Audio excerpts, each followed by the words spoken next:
नमस्कार मित्रांनो, S class education bye सुहानीमध्ये तुम्हा सर्वांचं मनापासून स्वागत आहे।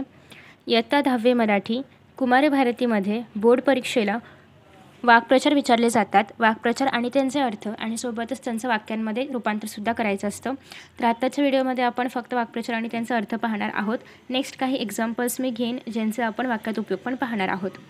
सो हे सगळे जे वाक्प्रचार आहेत ते 10वीच्या पुस्तकामधल्या पाठांमधलेच आहेत, त्याच्यामुळे यातलेच वाक्प्रचार तुम्हाला एक्झाममध्ये विचारले जाणार आहेत। सो तुम्हाला फक्त एवढ्याच वाक्प्रचारांचा अभ्यास करायचा आहे। तर पहिल्यांदा आहे ताव मारणे म्हणजे भरपूर खाणे, दैव बलवत्तर असणे म्हणजे केवळ देवामुळेच वाचणे, खस्ता खाणे म्हणजे खूप कष्ट करणे, कंठस्नान घालणे म्हणजे गळा कापून ठार मारणे, खांद्याला खांदा देणे म्हणजे सहकार्य करणे, खांदा देणे म्हणजे प्रेत वाहून नेण्यात सहभागी होणे। सो प्लीज कन्फ्युजन होऊ देऊ नका। खांद्याला खांदा देणे आणि खांदा देणे हे दोन्ही वेगळ्या अर्थाचे वाक्प्रचार आहेत।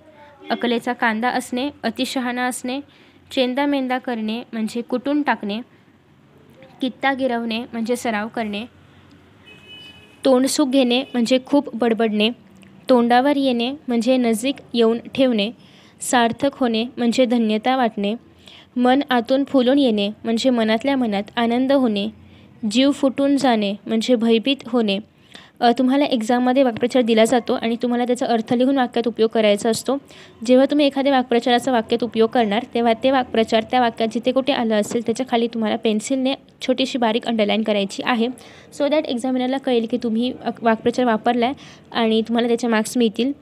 नेक्स्ट आहे नाटक चालू ठेवणे म्हणजे सोंग चालू ठेवणे, थक्क होणे, आश्चर्यचकित होणे, विचारपूस करणे, चौकशी करणे, भान हरपणे, गुंग होणे, चाहूल येणे, अंदाज येणे, आश्चर्यचकित होणे, थक्क होणे।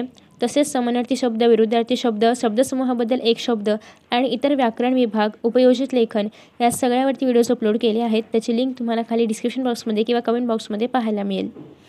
नेक्स्ट आहे कसब दाखवणे म्हणजे कौशल्य दाखवणे, हातात हात असणे म्हणजे सहकार्य करणे, एखादी गोष्ट कानावर पडणे म्हणजे लोकांच्या बोलण्यातून गोष्ट कळणे, लोकांनी नाव घेणे म्हणजे लोकांनी स्तुती करणे, हातात हात असणे म्हणजे सहकार्य करणे, चित्र बदलून जाणे म्हणजे स्वरूप बदलणे, कपाळाला आठ्या पडणे म्हणजे नाराजी व्यक्त करणे, वाया जाणे म्हणजे फुकट जाणे, गोंधळ घालणे म्हणजे आरडाओरडा करीत गडबड करणे, तावून सुलाखून निघणे म्हणजे अत्यंतिक कठोर परीक्षेमध्ये यशस्वी होणे। त्याच्यानंतर नेक्स्ट आहे अग्निदिव्याला तोंड देणे म्हणजे कठीण परीक्षेला सामोरे जाणे, पित्त खवळणे म्हणजे खूप संतापणे, धडा शिकवणे म्हणजे शिकवण देणे किंवा शिकवण पाहिजे ते ॲक्च्युली शिकवण देणे।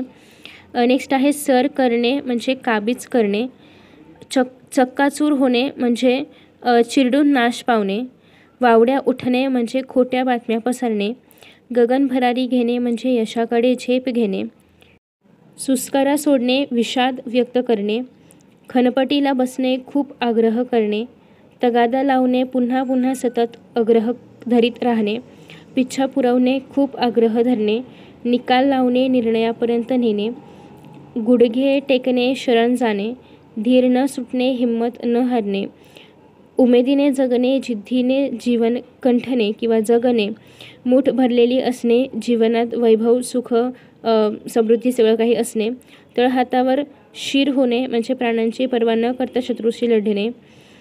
नेक्स्ट आहे खचून जाणे म्हणजे उमेद संपणे, वीरगती प्राप्त होणे म्हणजे देहासाठी लढता लढता वीरमरण येणे, अपूर्ण स्वप्न पूर्ण करणे म्हणजे अपूर्ण राहिलेल्या इच्छा ध्येय पूर्ण करणे, वीरमरण येणे देशासाठी लढता लढता मरण येणे, फळ मिळणे म्हणजे कार्य यशस्वी होणे, विहार करणे म्हणजे संचार करणे, डोळे विस्फारून बघणे म्हणजे डोळे मोठे करून आश्चर्यकारक होऊन किंवा आश्चर्याने बघणे, लळा लावणे प्रेम वाटणे, तुटून पडणे त्वेषाने हल्ला करणे, तावडीत सापडणे कचाट्यात पडणे, निकालात काढणे निर्णय करून टाकणे।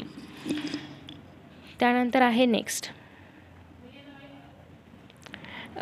आहे गगनात न मावणे खूप आनंद होणे, नाचक्की होणे बदनामी होणे, प्रसंगाला तोंड देणे प्रसंगात धीराने वागणे, द्विधा मनस्थिती असणे गोंधळलेल्या मनस्थितीमध्ये असणे, पाठ फिरवणे म्हणजे मदत न करणे, त्याच्यानंतर नेक्स्ट आहे स्वागत करणे म्हणजे मनाने एखाद्या व्यक्तीला या असं म्हणणे. परिस्थितीवर स्वार होणे, परिस्थितीवर मात करणे. बहिष्कृत करणे म्हणजे बाहेर ठेवणे किंवा वंचित करणे. रणशिंग फुंकणे म्हणजे युद्ध सुरू होण्याचा इशारा करणे किंवा इशारा देणे. बेड्या तोडणे म्हणजे स्वतंत्र होणे. गळून पडणे म्हणजे निखळून पडणे. ध्यास घेणे पाहिजे इथे. ते म्हणजे एखाद्या गोष्टीची ओढ वाटणे. प्रतीक्षा करणे, वाट पाहणे. साकडे घालणे, प्रार्थना करणे. दाखला देणे म्हणजे उदाहरण देणे.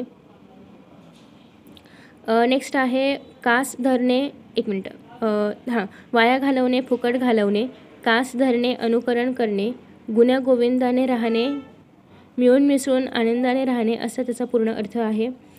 माशा मारणे, निरुपयोगी असणे. खूनगाठ बांधणे, मनाशी पक्का निश्चय करणे. हुकी येणे म्हणजे लहर येणे. धार काढणे म्हणजेच काय, गाई म्हशीचे दूध काढणे. कपाळाला आठ्या पडणे म्हणजे नाराजी व्यक्त करणे. गगन भरारी घेणे म्हणजे खूप प्रगती करणे. आणि मुहूर्तमेढ रोवणे म्हणजे पाया घालणे. तावडीत सापडणे म्हणजे कचाट्यात पडणे. आणि ससे होलपट होणे म्हणजे खूप त्रास होणे. तर अशा पद्धतीने आजच्या व्हिडिओमध्ये आपण सारे वाक्प्रचार आणि त्यांचा अर्थ पाहिलेला आहे. नेक्स्ट व्हिडिओमध्ये आपण सेम वाक्प्रचार जे आहे त्यातीलच काही वाक्प्रचार घेऊन त्याचा वाक्यात उपयोग कसं करायचा हे पाहणार आहोत. सो आय होप की तुम्हाला हा व्हिडिओ आवडला असेल. प्लीज हा व्हिडिओ तुमच्या मित्रांसोबत शेअर करा. Thank you so much for watching this video and best of luck for your exams. Bye bye.